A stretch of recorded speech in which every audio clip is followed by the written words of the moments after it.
computer savvy. I can never seem to get it unmuted. Hello, everyone. We're also trying to get the video started here. All right. Hello, we are so glad you all are here today. I'm Ruth Kyle, and this is Tom Kyle. So what I would like to see, Will, if at all possible, I'd like for everyone to kind of list in the chat exactly what it is you're hoping to get out of today so that we can make sure that we answer questions as they come along. So I'll give you just a moment to take care of that.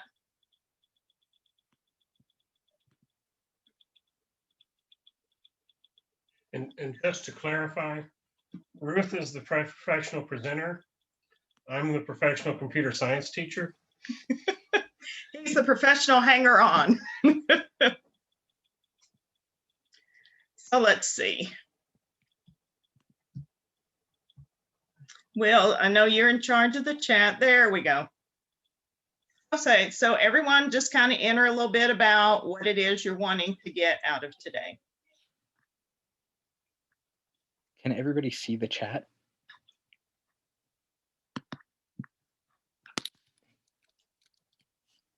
There we go. Yep, you're starting to come in. All right. Okay. Working together with everyone. Okay.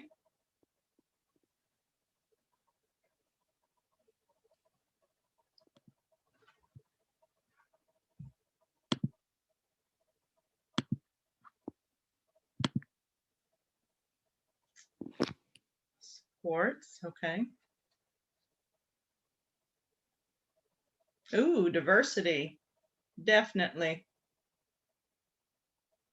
Yeah, I've had some success with that, actually. Not tremendous, but. Budding. Okay.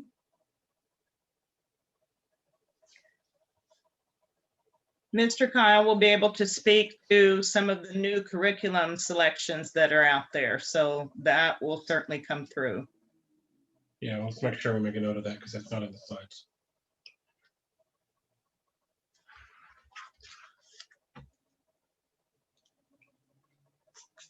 School leadership, okay. All right. Sounds like we have a really, really good start. So, Will, if you'll go ahead and put up the slide deck. The screen sharing should be up with the slide deck. Can you all see that? No. Let me try that again.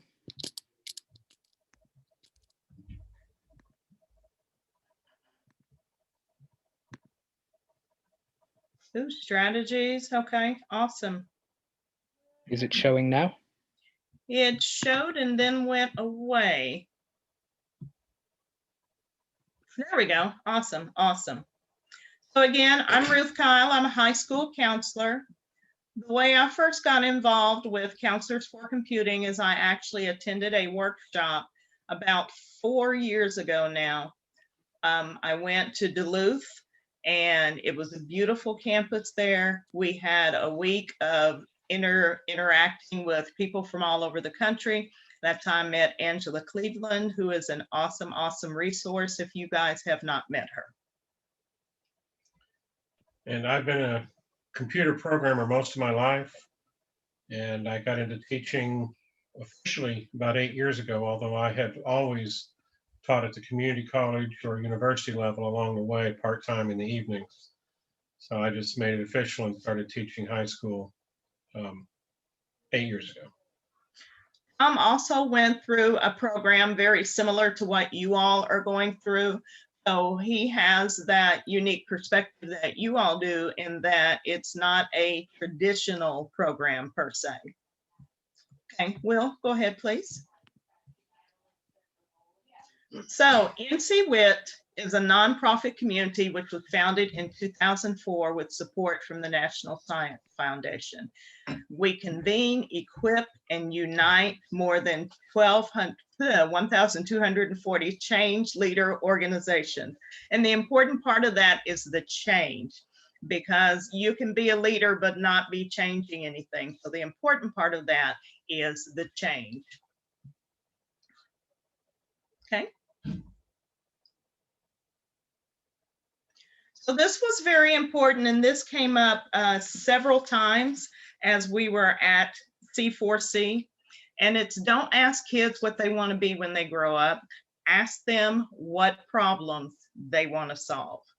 So this changes the conversation from who do I want to work for to what do I need to learn in order to be able to do that. So what problems do you want to solve, and how can technology help you solve those problems?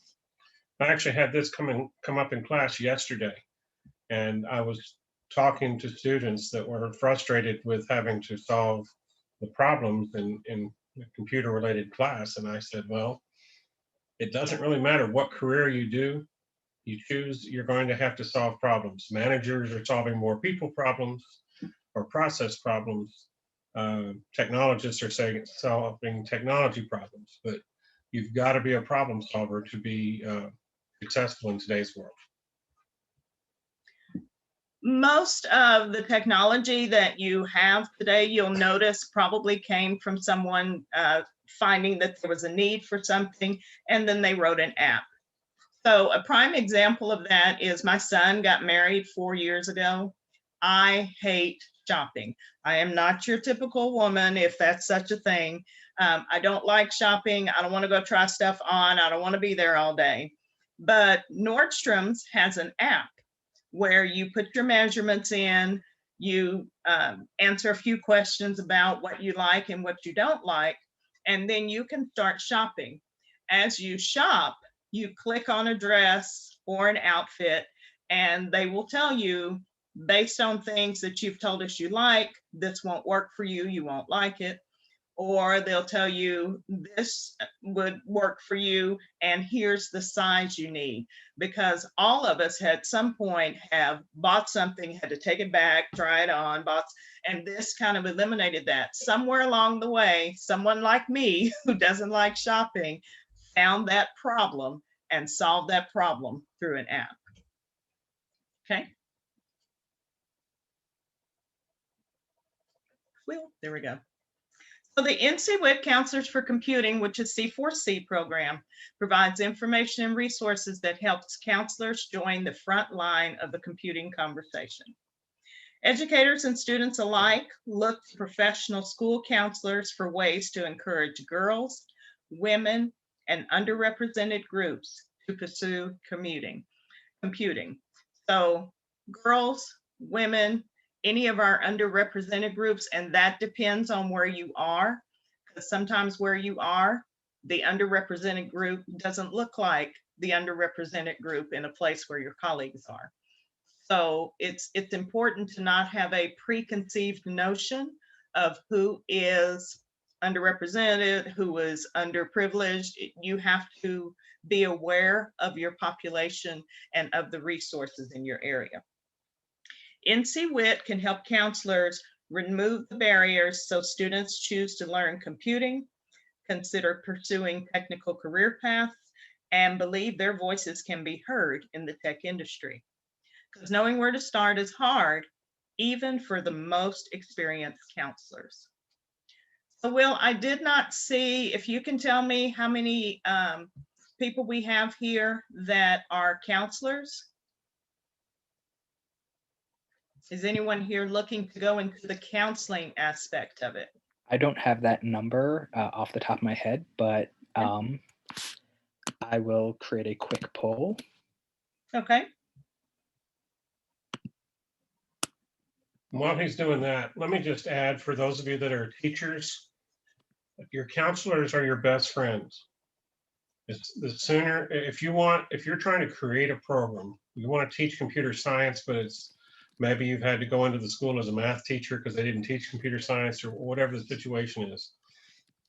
If you want to grow your program, Your counselors need to both know that you exist, and we'll cover that in a slide of mine, but also they need to understand what the prerequisites are for your classes so they get the right people into them. But they also need to know that you'll take girls.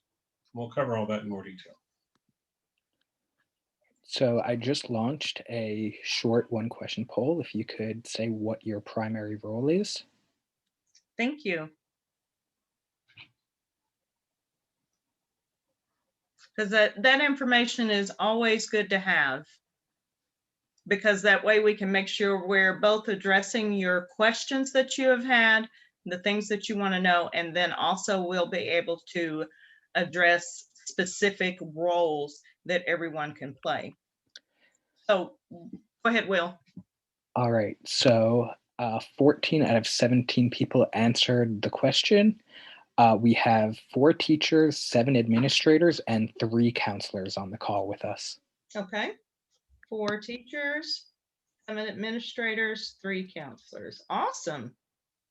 Administrators, so glad you're here. Counselors, I promise you, I'm going to give you lots of things that you can work with. Will, you can go ahead and go to the next slide, please.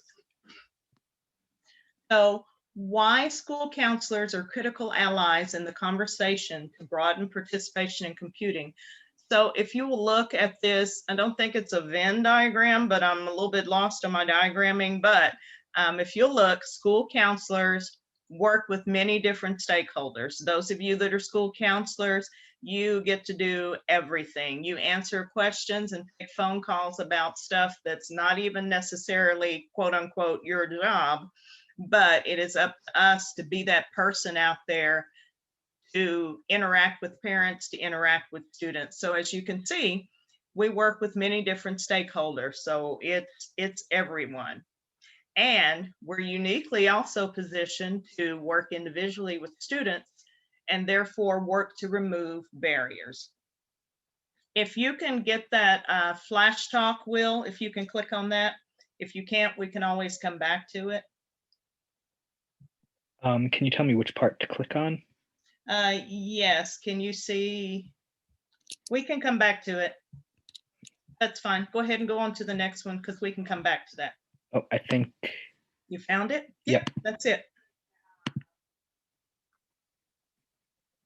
That very first one, yes. And while he's doing that, counselors, I want you to think about the people that you interact with every day, because no matter who it is or what circumstances you met them under, that is actually your group that you can work with and receive some results. We'll get Miss Angela up there. Please let me know if you can or cannot hear the video. I could not hear it when you first started, but like I said, if we need to, we can come back. All right, let's try it now. Hi everyone, my name is Angela Cleveland and I'm the Program Director of NCWIT's Counselors for Computing program. I'm excited to talk to you today about why school counselors are critical allies in the conversation to broaden participation in computing. So why school counselors? Well, school counselors are uniquely positioned in a K-12 ecosystem. They work with so many different stakeholders, from students, families, teachers, administrators, community members, school boards, and so many others. They also are the only people in a K-12 ecosystem who are working both individually with students and also on a systemic level to remove barriers. So teachers are primarily working individually with students, and administrators may be working more on a systemic level. But school counselors are doing both, and with so many different stakeholders. You may not be that familiar with the role of school counselors, so I'm going to share with you 2 key guiding documents from the American School Counselor Association, otherwise known as ASCA. The first one is the ethical standards. This quote comes from the preamble to the ethical standards, and it's the guiding document for school counselors. This gets at the heart of what school counselors do. They're focusing on equitable educational access and optimal learning environments for all of our students. They're social justice advocates who are working with not just that individual student, but working on a systemic level so that every student can access opportunities. The second document I'm going to share with you is the ASCA School Counselor Professional Standards and Competencies. This document is divided into two sections: the mindsets, which are the core beliefs, and the behaviors, which is how those beliefs look in action. So the first mindset is that every student can learn and every student can succeed. Period. There are no caveats to this. It doesn't say every student can learn and every student can succeed provided they come from a certain zip code and that they don't have a disability or any other challenges in their life. Every student can learn and every student can succeed. If they're not meeting with success, then we are looking at the barriers in their life, in our community, and in our educational system that is preventing them from meeting with success. The second mindset is that every student should have access to and the opportunity for a high quality education, and that means access to learning about computer science. The third mindset is that every student should graduate from high school prepared for post-secondary opportunities.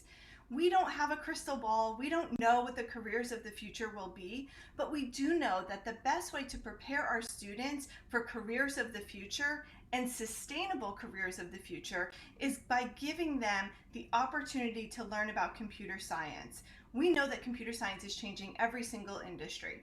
So no matter what pathway students take after high school, it could be a certification program, community college, military, or a university pathway, or some other pathway, we know that the best way to prepare our students for those pathways and for their careers is to give them the foundational knowledge about computer science. The second part of the ASCA School Counselor Professional Standards and Competencies are the behaviors. So I've only pulled out a few of these behaviors, but what I want to do is highlight how these behaviors connect with our goals to broaden participation in computing. These aren't above and beyond things for school counselors to do. This is the heart of what school counselors are doing. They are looking to create systemic change in areas such as course enrollment patterns. They're looking at equity and access.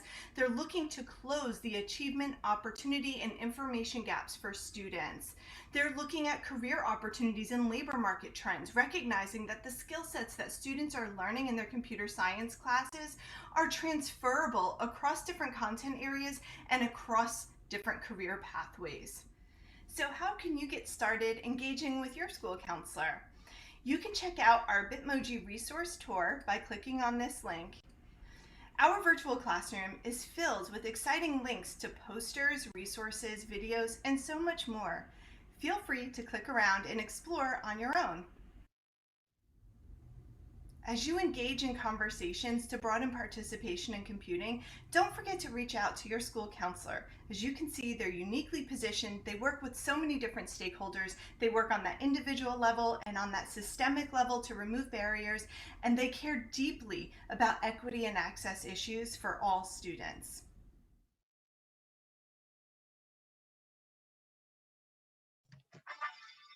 Thank you, Angela.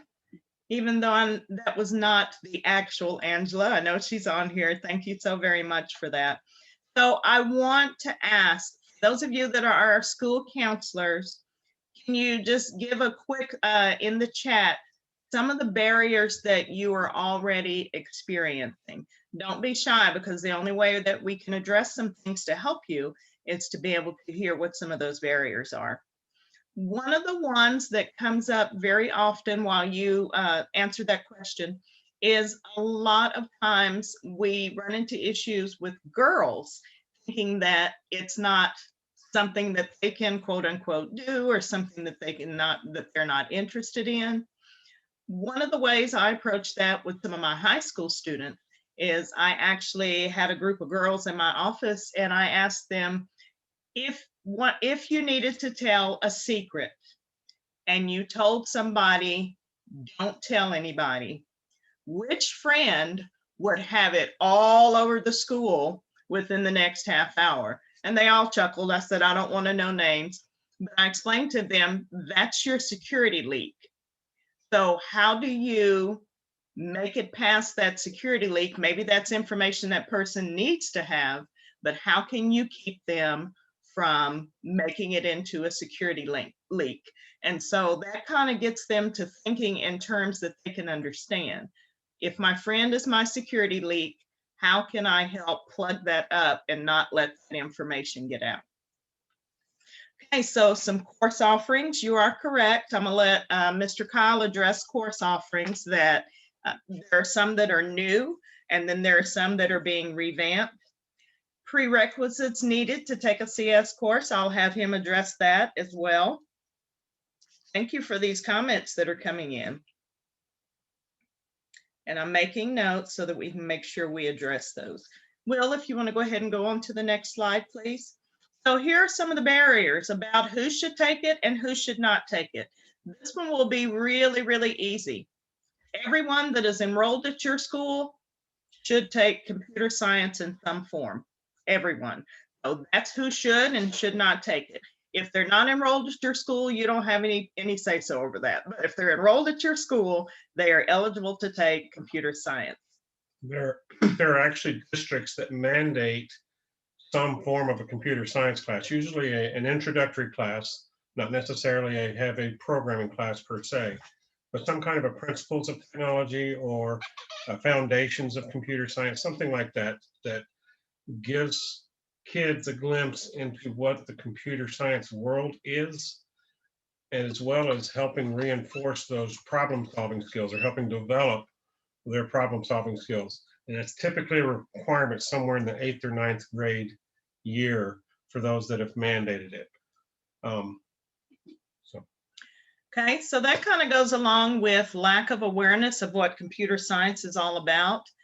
Peer influence, again, if you can snag one student and have them bring their friends, many, many times, as you all know, students will do something because other students do it. Now, whether that's always a good thing or not, we all know how that works. But a lot of times, if you can influence students to bring their friends, then that's how you can use their peer influence to do recruiting. Curriculum that is disconnected from student interests.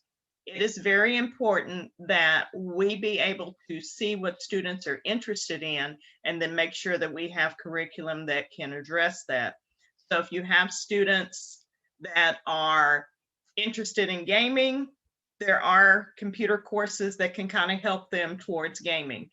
Some schools do offer computer gaming as an elective. Some schools offer different things, but just trying to find out what their interest is. Let me clarify that. You're talking about game design, not playing games. This is very true. But the cool thing is, I mean, we're in my introduction class I'm teaching right now. I've got students that are building games, both middle school and high school students. And of course, you have to test it. You have to play the game. You show it to your friends. They play the game. Those are the kinds of things that engage them. And then you say, well, you know, you can get a job making computer games. Now you've hooked half a dozen students maybe that they may actually pursue that. Now they may get into high school and take the actual computer course and go, ugh, that's not what I thought it was. I don't like it anymore. That's okay, but there will also be some that will make a career of it. So teachers that may be teaching, they need to be very welcoming, very open.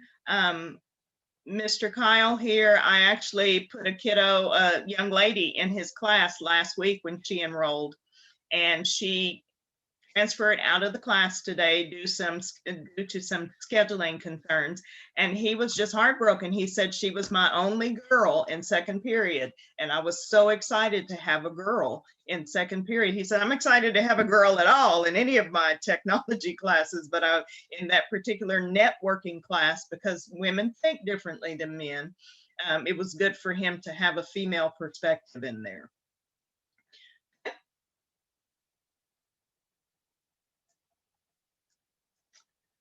So this is one of the things that you all asked about, was availability of courses and the number of sections, schedule conflict.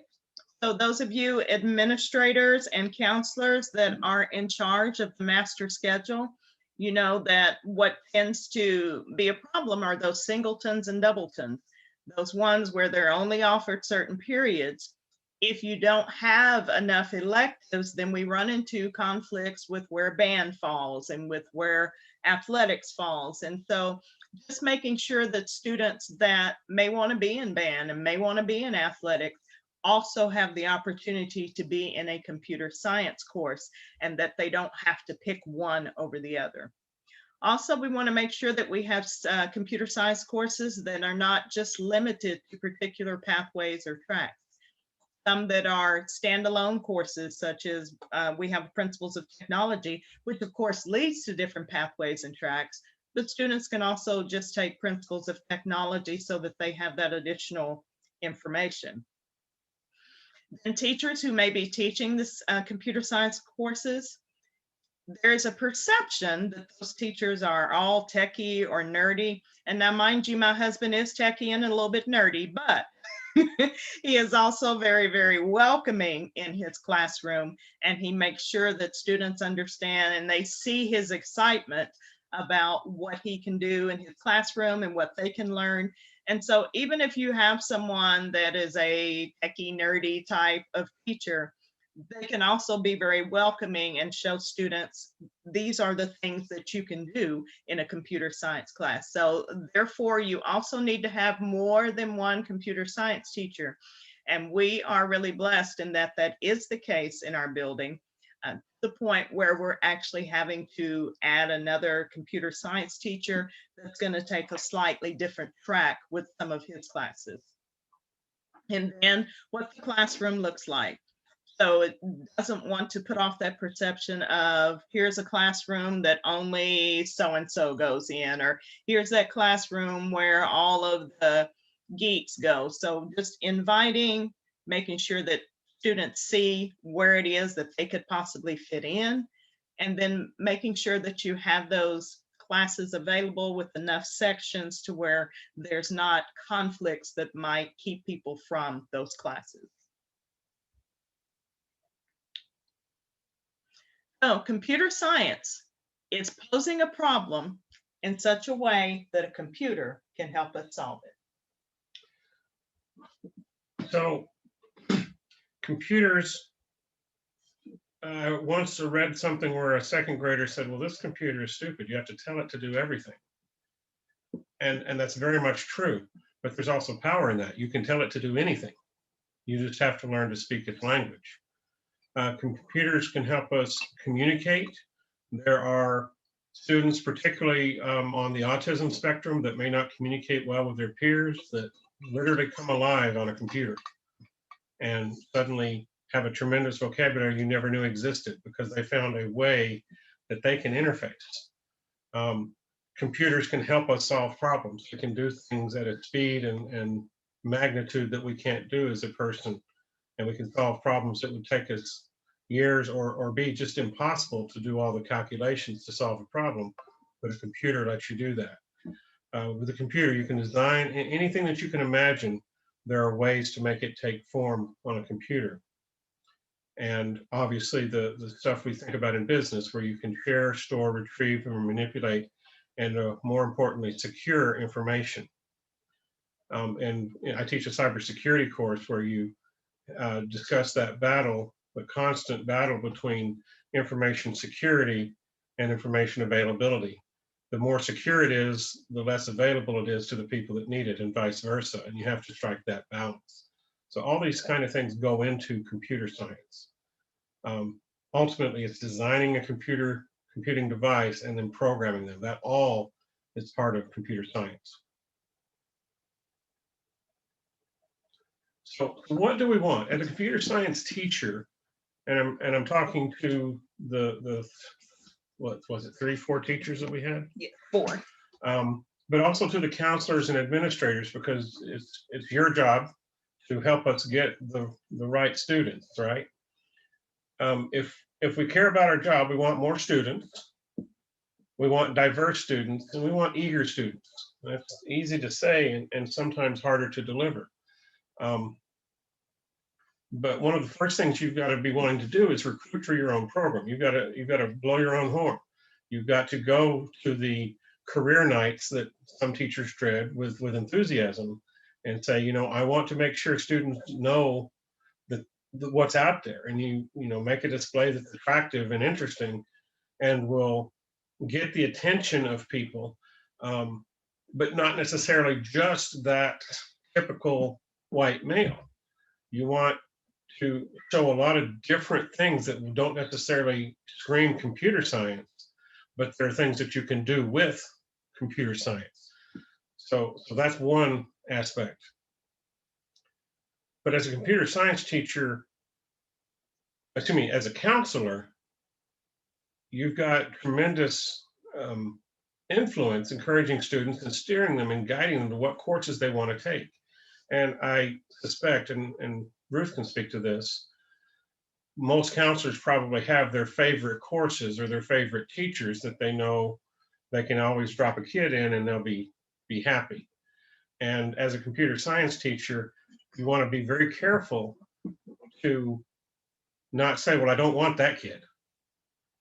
Well, I only want kids that are easy, or I only want kids that I don't have to work real hard to teach.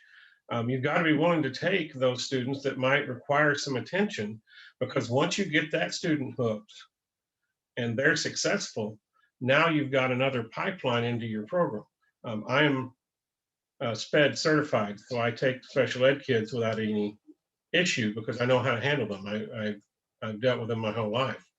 So I, will encourage them to join the class, and when they're in the class, they'll find their niche, or they'll be bored and they'll move on, and that won't be a fit for them.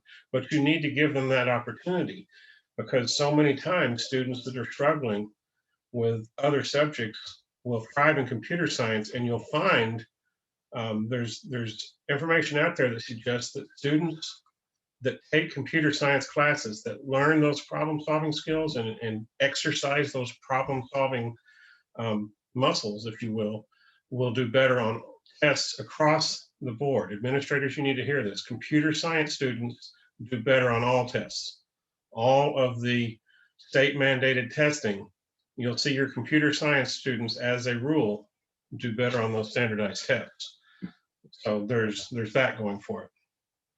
But computer science teacher, if we want our program to grow, then we need to build relationships with the counselors and also the administrators, anybody who's making decisions about what classes are going to make and which ones aren't.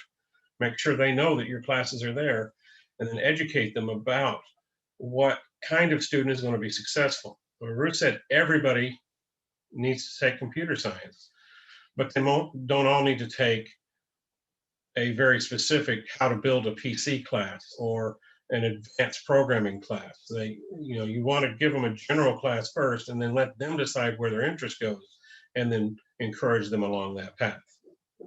Next. So how do you engage the counselor?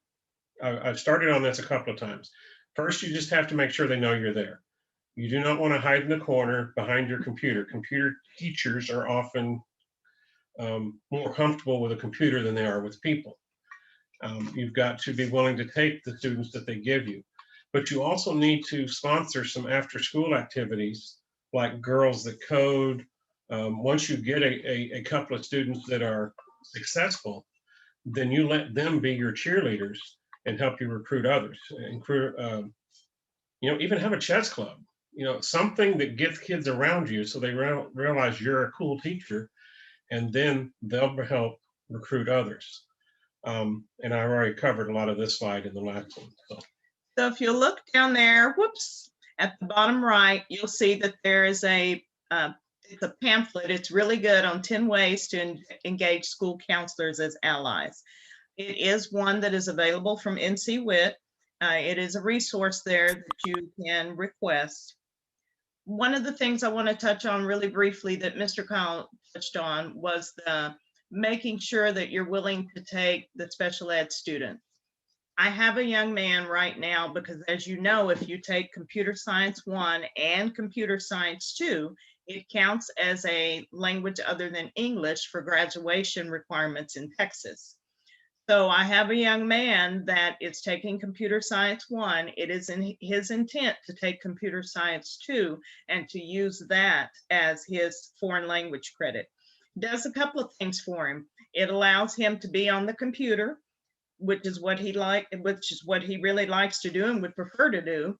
But it also allows him to get that foreign language credit where sometimes we ARD those students maybe a little bit differently, but this way it does not have to change anything in his IEP, because that is an area where he can be successful.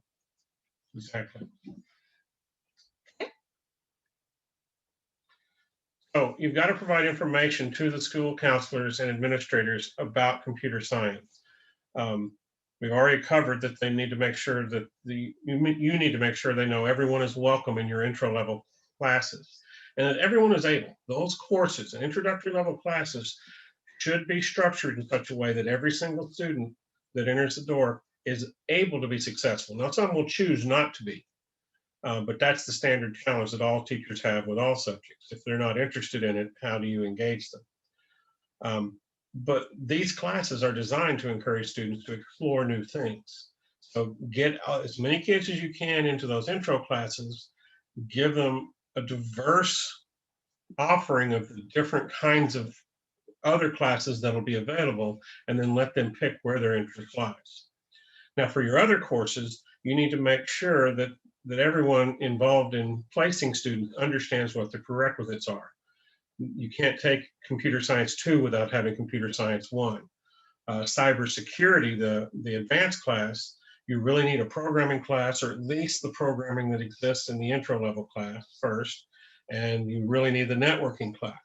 If you don't have those, you're going to struggle in that advanced class.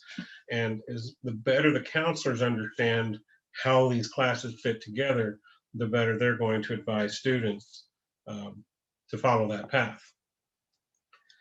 And then the other thing is, a lot of bigger schools have gone to a CTE counselor that becomes the expert on career and technology education. And that's great, and they can handle those kids, but all of your counselors need to be aware, particularly of your intro class, but even about the others. They need some education on what you offer and why, and what does that give kids. The biggest thing I use is money. Most counselors are trying to get kids to go to college. That's been our model for the last decade or two.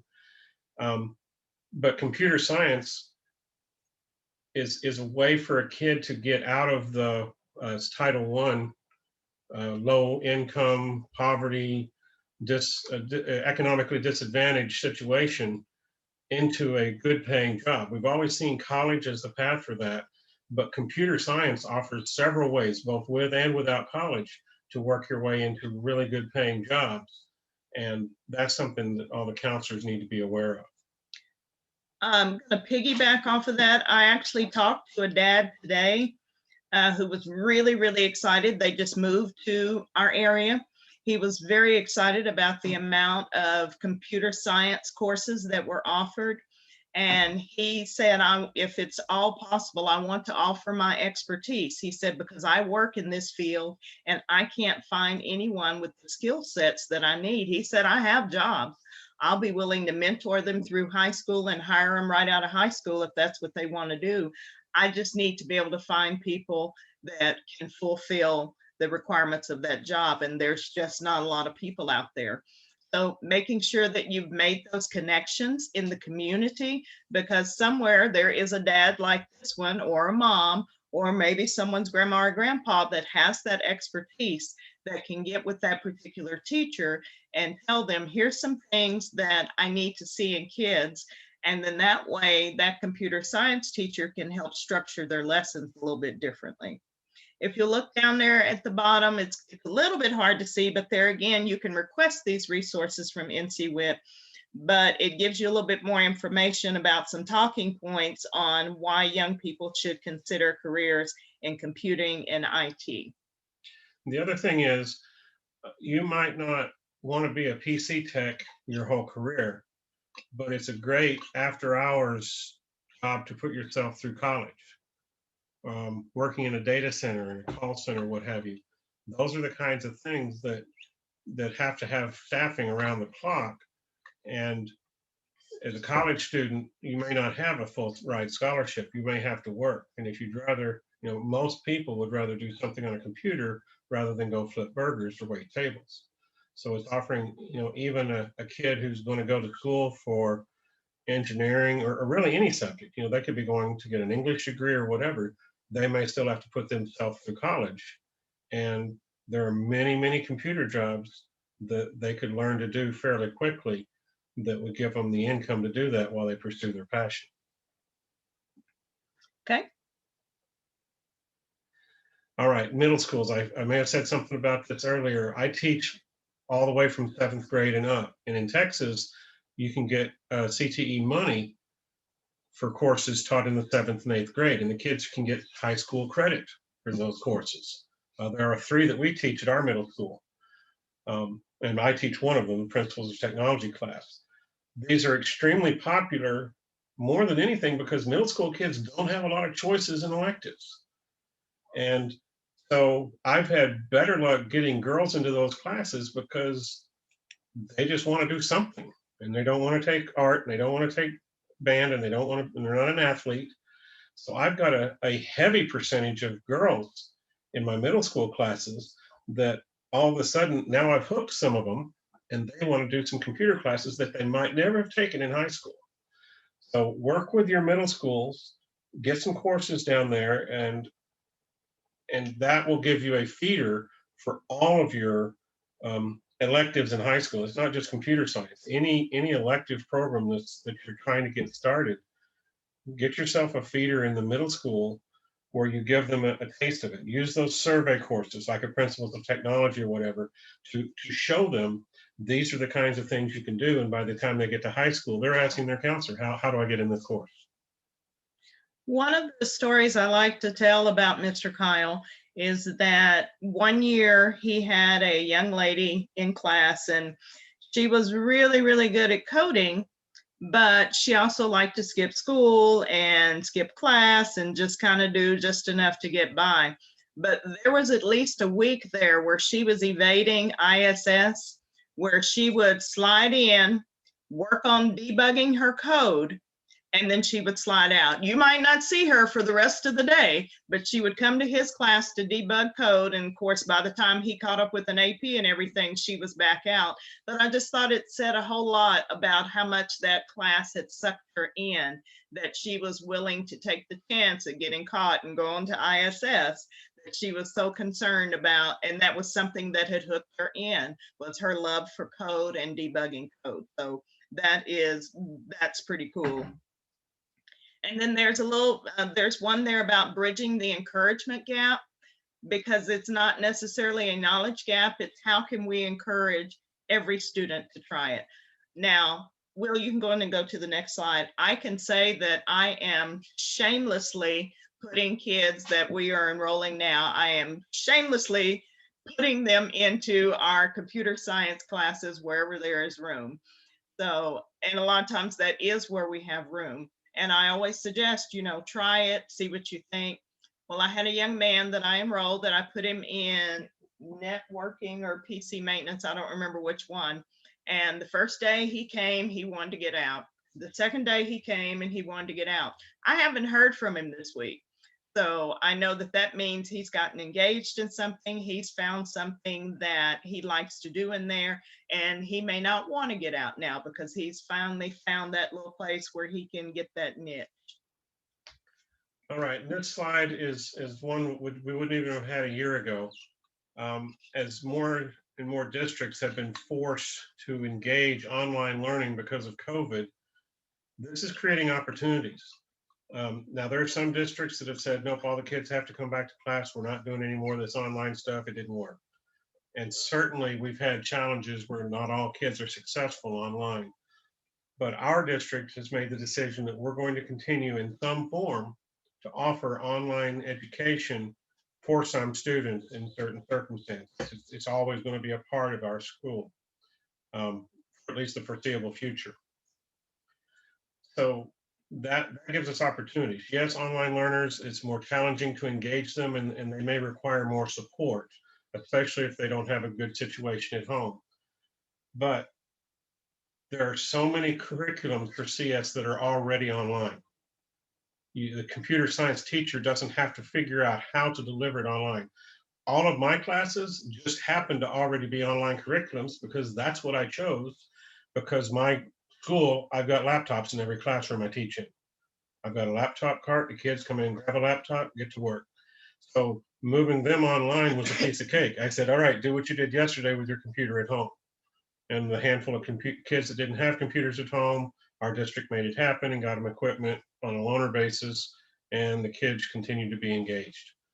Now, not all electives are offered online, so that gives you a competitive advantage as a computer class because, again, there are curriculums. So as you're choosing what curriculum you're going to use, keep that in mind, that if it's not already online, then it's going to be your job as a teacher to put it online if we have another COVID type situation come along, or if your school continues it in the near future. So, you know, save yourself some aggravation and find a good online curriculum that will work for you. People have asked about that. For computer science, it depends on what you're trying to teach. Let me start with the intro class. I teach a principles of technology class based on, in part, a curriculum from Code HS. I like the way they present their curriculum. I teach one semester of cybersecurity because it meets a lot of the TEKS and it feeds my cybersecurity program. And then in the spring, I could have taught some more from their curriculum. We're trying a new one from TechSmart. They've got a curriculum, and I'm going to teach some Python programming. It's the latest, greatest, hottest programming language right now. I wish we could teach all of our computer courses with Python. I think that would be great. However, in the state of Texas, everything's about the competitions, the state competitions. And in Texas, we do it with Java because the College Board still teaches AP in Java. But if you're going to take an AP class, you're required to do it with Java to meet their criteria. At some point, they will migrate to Python, and then we can too. But you may see that in your state as well. I don't know. But for teaching Java, there's literally dozens of good options. I've heard good things about Beauty and Joy of Computing. Code HS has curricula. There are, trying to think of some of the others. In Texas, the state offers a curriculum. We teach CS at the State University as a curriculum. But what I would encourage you to do is just research it. Ask other teachers. Join Facebook groups. And say, what has worked for you? Find other teachers in a similar situation as you and figure out what they did that worked. Don't try and reinvent the wheel. Learn from other people's mistakes. So you have a question here about, is the CB really thinking of migrating to Python? They're just curious. I have not heard anything to that effect. I'm just saying right now there are more new jobs for Python than there are Java. And it's trending in that direction strongly. 2 years ago, that was not true. And there are universities that teach with Python. There are universities that teach with Java. There's still universities that teach with C++. But I think you're finding the trend is toward Python, and it may take a little while for the College Board is going to move at a glacial pace. They're going to be reluctant to change what works, but eventually I think that the marketplace will force the issue. Python has not yet overtaken Java as far as the total number of jobs, but the newer, higher paying jobs is becoming more and more demand for it. So eventually it will force the issue. And there again is another wonderful NCWIT resource of the top 10 ways to engage underrepresented students. A lot of them we've already touched on, but one of the things that I just want to point out that, of course, you can click on that later and take a look, but it's including many opportunities for collaborative learning in your classes. We have gotten away from the sit and get model, the sage on the stage model, and we really want to be more of the guide on the side. And so having a chance for collaborative learning in the computer classroom is an excellent way of doing that. Yeah, one of the things I liked about the Code HS curriculum is they break for a project every chapter or two.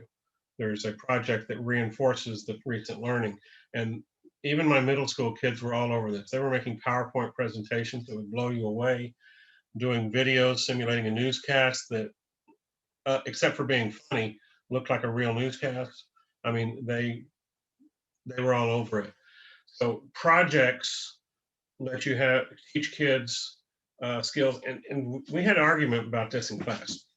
I don't want to work with so-and-so. They won't do their part. Da, da, da. You have all of those challenges with groups.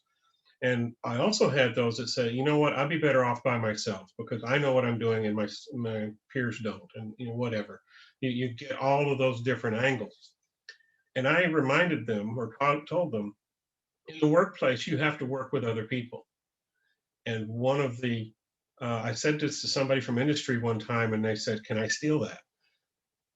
Students that need to learn to work together before they get to the workplace. Teaching them collaboration skills is at least as important as the curriculum we're teaching for someone to be successful in the business world. You know, unless you're, I mean, that doesn't mean there's not jobs where you can work alone, but most of the jobs, you've got to work with other people in your workplace. You've got to work with customers. You've got to work with vendors. You've got to be able to get along with other people to get your needs met. And learning those skills and teaching them those in our classrooms is important. And it will give our kids a leg up on the competition that's not doing that. Okay, Will. So here again are some resources. Let me tell you, when C4C and NCWIT tell you they have resources, they have resources. So for those of you, especially counselors that are new and you're trying to look at ways where you might feel more comfortable, there are several resources that you can refer to, that you can order, that you can look at online, that will give you a little bit more of that confidence about talking about some of the courses. Now, I have no problem saying, I'm not quite sure what's going on in that class. Let me call that teacher. And I have yet to call a teacher that, excuse me, says, no, I don't want to talk to them about my class. They all are enthusiastic about telling them what they're doing in class right now, wanting to know the student skill set. And as I said, more importantly, right now in the middle of the year, being able to take a new student, because many of our courses are year long, but we have to be able to put them somewhere. And as I said, I shamelessly promote putting students in computer science classes. Yeah, programming class would be hard to join mid-year, except if you have an online program like I do, I can take a new student and I can start them at the beginning of the online program, and I just overlay grades from the first semester onto the second semester. That's more difficult for me because I'm teaching a kid in two different places. But honestly, the curriculum is doing most of the teaching. I'm a lab assistant and a classroom manager. I'm not doing a lot of standing up and talking about the subject. I'm making sure the kids are learning and facilitating that process. Okay. So here is a final thought from us. Not really from us, it's from Dr. Christy Conley. But as you can see, computer science does not consist of coding skills alone. We want our students to embrace the growth mindset that comes along with computer science. Growth mindset has to do with, we simply cannot think about things and go about things the way we used to. I'm a little bit older than most of you appear to be, and so I can tell you there's a difference between my generation and the generation coming up. We call ourselves the digital immigrants, meaning that we had to learn to adjust to the digital world that came up. Our students, however, are what we call the digital natives. They, almost all of them, have always been around or had a cell phone. They've always had a laptop or even a desktop. So they're used to technology. I actually attended a Zoom wedding the other day, and one of the ladies that was older was having a hard time knowing how to be able to mute herself when the wedding started and everything.